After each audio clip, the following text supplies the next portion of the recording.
এমন একটা unique biryani recipe share করব যেটা খেতে হবে অসম্ভব মজার, সেই সাথে ঝটপট এটা প্রিপেয়ার করা যাবে যদি একটা টিপস আপনারা ফলো করেন। এখানে প্যানে পর্যাপ্ত তেল দিয়ে পেঁয়াজ নেড়েচেড়ে বেরেস্তা রেডি করে নেব। ঠিক এরকম গোল্ডেন কালার করে কিন্তু পেঁয়াজটা বেরেস্তা করতে হবে, বাতাসে রেখে দিব, মুচমুচে থাকবে। এখানে চিকেন পিস নিয়েছি, দিয়ে দিচ্ছি পেঁয়াজ বাটা, সম পরিমাণে আদা রসুন বেটে দিচ্ছি, স্বাদ মতো লবণ, টক দই ফেটে দিচ্ছি। এখানে কাজু বাদাম, কাঠবাদাম, পোস্তদানা আর কিশমিশ একসাথে বেটে সেটা দিচ্ছি, অল্প পানি দিয়ে বেটে নিয়েছি। শুকনো মরিচের গুঁড়া খুব সুন্দর করে মাখিয়ে নিব। দিচ্ছি গরম মশলার গুঁড়া আর বিরিয়ানি মশলার গুঁড়া। এখানে মাংস আর চাল মিলে যদি 1 কেজি হয় তাহলে 1 টেবিল চামচ বিরিয়ানি মশলার গুঁড়া দিলেই চলবে। আর যদি চাল আর মাংস মিলিয়ে 2 কেজি হয় সেক্ষেত্রে 2 টেবিল চামচ বিরিয়ানি মশলা গুঁড়া দিলেই চলবে। বেরেস্তার তেলে এই মাংসটা দিয়ে দিচ্ছি বাটার, চাইলে বাটারের পরিবর্তে ঘি ব্যবহার করতে পারেন।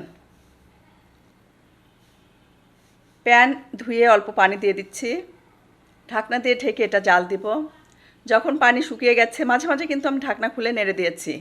2টা টমেটো একদম পাতলা করে কেটে দিয়েছি যাতে করে খুব সহজে এগুলো গলে যায়। চাইলে ব্লেন্ড করেও দিতে পারেন। দেখতেই পাচ্ছেন তেল উঠে এসেছে, মাংসগুলো কিন্তু অনেকটা কালারফুল হয়ে গেছে, একটা পাশে কিন্তু কালার এসেছে। এখানে যখন দেখবেন মাংস খুব সুন্দর করে কষানো হয়ে গেছে তখন আমি দিয়ে দিচ্ছি অল্প গুঁড়া দুধের সাথে হালকা গরম পানি আর স্বাদ মতো চিনি। এই চিনি আর দুধ এটা কিন্তু পরে দিলেও চলতো, যেহেতু আমি ডিম দিয়ে একটু হালকা কষিয়ে নিব তাই এটা দিয়ে দিয়েছি। এবং ডিমগুলো এই পর্যায়ে কিন্তু উঠিয়ে নিচ্ছি, যেহেতু গ্রেভিটা অল্প করে উঠিয়ে নেব তাই দুধ আর চিনি এখনই দিয়েছি। অল্প করে গ্রেভিটা উঠিয়ে নেব যাতে বিরিয়ানির সাথে খেতে এগুলো ভালো লাগে।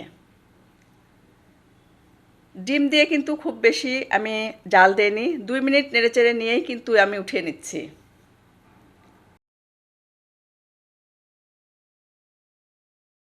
দিয়ে দিচ্ছি ধুয়ে রাখা পোলাও চাল 4 কাপ, সাথে পানি দিচ্ছি 7 কাপ।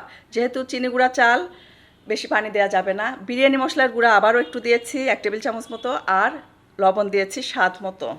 এখানে 1 টেবিল চামচ পরিমাণই দিয়েছি লবণটা। ঢাকনা দিয়ে ঢেকে টকবগে ফুটিয়ে নিব।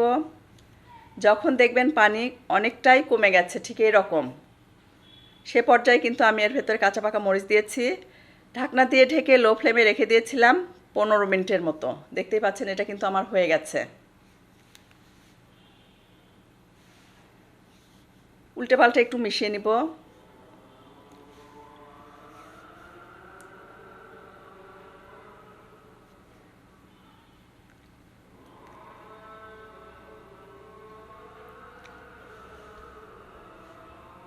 এখন আমি ডিমগুলো এর ভেতরে দিয়ে দিচ্ছি পেঁয়াজ বেরেস্তা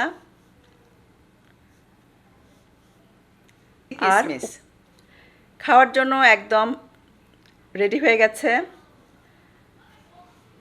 ডিমের সেই প্লেটে আমি অল্প করে নিচ্ছি, টেস্ট করে দেখব কেমন হয়েছে। আমার কাছে তো খেতে অসম্ভব ভালো লেগেছে, প্রত্যেকের কাছেই ভালো লেগেছে। আজকে স্পেশালি এই ডিশটা তৈরি করেছে আমার মেয়ের বান্ধবী এসেছে রিয়া, সে খাবে।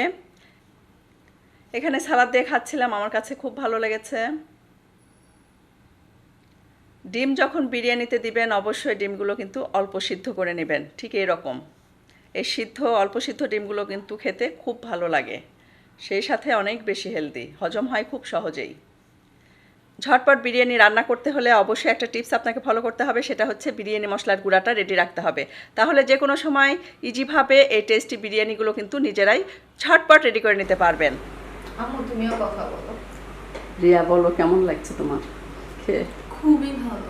আমি কল্পনাও করি না যে আজকে এখানে আসব, এসে এত সুন্দর একটা আয়োজন, এত মজার একটা খাবার, খুবই খুশি লাগছে।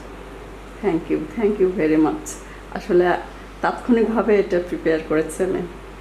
তুমি এসেছো শোনা মাত্রই আমি কিচেনে চলে গেছি, যে ভাবলাম রিয়াকে আজকে এটা খাওয়াবো আমি। থ্যাংক ইউ আন্টি, খুবই মজা হয়েছে। আচ্ছা থ্যাংক ইউ, খাও তুমি পেট করে।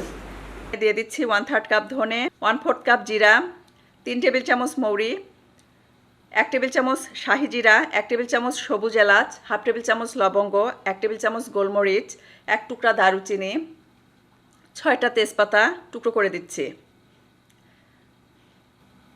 4টা মোটা কালো এলাচ, 1 টেবিল চামচ কাবাব চিনি, 1 টেবিল চামচ জয়ত্রী, 1টা জয়ফল, তারা মশলা 2টা, শুকনা মরিচ 15টা টুকরো করে দিচ্ছি যাতে করে ভাজাটা ভালো হয়, মুচমুচে হয় আর কি।